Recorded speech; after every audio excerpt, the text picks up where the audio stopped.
সম্মান দিতে হবে। আমরা কারো আন্ডারে বা কারো অধীনস্থ নয়।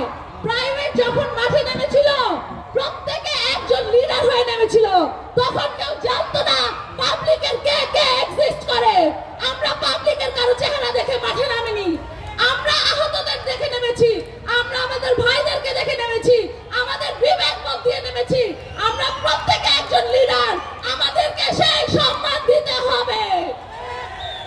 এই সম্মান নিয়ে যারা টানাটানি করবে কারো কে ছাড় দেওয়া হবে না, সে যত বড় নেতাই হোক। আমরা এখানে দাঁড়িয়েছি, আমাদের নারী বলেন প্রাইভেট বলেন প্রত্যেকে প্রত্যেক জায়গায় অবহেলিত। কেন? মাঠে যখন দাঁড়িয়েছিল, তখন যখন নারীরা দাঁড়িয়েছিল তখন তো মনে হয়নি নারীরা রাজপথে যুদ্ধ করতে পারবে না, তখন তো মনে হচ্ছে আমরা নারীদের পিছনে দাঁড়াই। এখন কেন মনে হচ্ছে যে আমার নারীরা যুদ্ধ করতে পারবে না? কেন মনে হচ্ছে যে প্রাইভেটের পোলাপান ফার্মের মুরগি তারা যেতে পারবে না? কেন?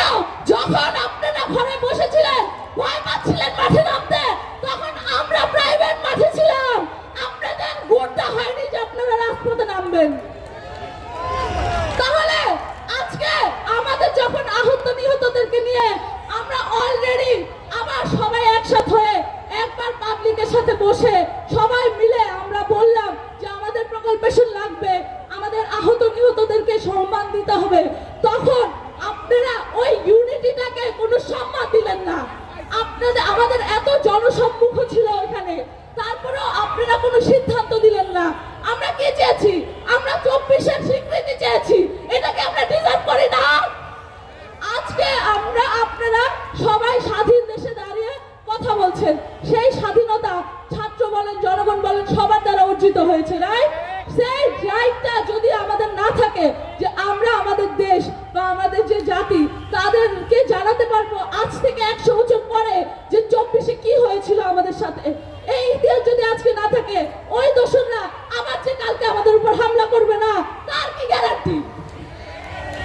আমাদের জীবনের নিশ্চয়তা কে দিবে?